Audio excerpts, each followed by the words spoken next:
നമ്മളൊരു short cut പറയാണ്. ഇവിടെ എം മാസിലുള്ള ഒരു പാർട്ടിക്കിള് വി വെലോസിറ്റിയിൽ ഒന്ന് വാളുമായി കൊളൈഡ് ചെയ്തു, കെ വി വെലോസിറ്റിയിൽ പോയി.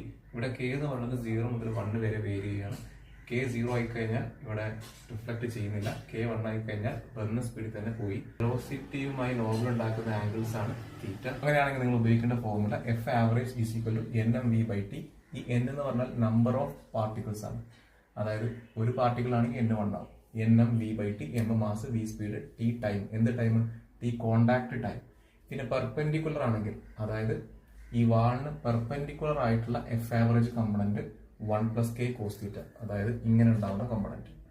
ഇനി വാളിന് പാരലൽ ആയിട്ടുള്ള കോമ്പണന്റ് 1 - k sin θ, പാരലൽ ആയിട്ടുള്ള കോമ്പണന്റ്. ഒരു എക്സാമ്പിൾ നോക്കാം. നമ്മളിവിടെ തീറ്റ 0 ഇട്ട് കൊടുക്കുകയാണെങ്കിൽ ഈ തീറ്റ എന്ന് പറയുന്ന ആംഗിൾ 0 ആക്കി കഴിഞ്ഞാൽ ഇങ്ങനെയാണ് ഫിഗർ വരാം. ഇപ്പോൾ വി വെലോസിറ്റി പോയി, കെ വി വെലോസിറ്റി പോയി. അപ്പോൾ എഫ് ആവറേജ് പെർപെൻഡിക്കുലർ എന്ന് പറയുന്നത് N M V by T into 1 + k into cos 0, അതായത് cos 0 1 ആയതുകൊണ്ട് ഇങ്ങനെയാവും ഇക്വേഷൻ. എഫ് ആവറേജ് പാരലൽ ആകുന്ന സമയത്ത് ഇവിടെ സൈൻ 0 എന്ന് വരും. സൈൻ 0 എന്ന് പറഞ്ഞാൽ 0 ആയത് കാരണം എഫ് ആവറേജ് പാരലൽ 0 ആവും. ഇനി കെ ഈക്വൽ 1 ഇട്ട് കൊടുക്കുകയാണെങ്കിൽ എഫ് ആവറേജ് പെർപെൻഡിക്കുലർ എന്ന് പറയുന്നത് 2 nm v by t cos θ ആവും.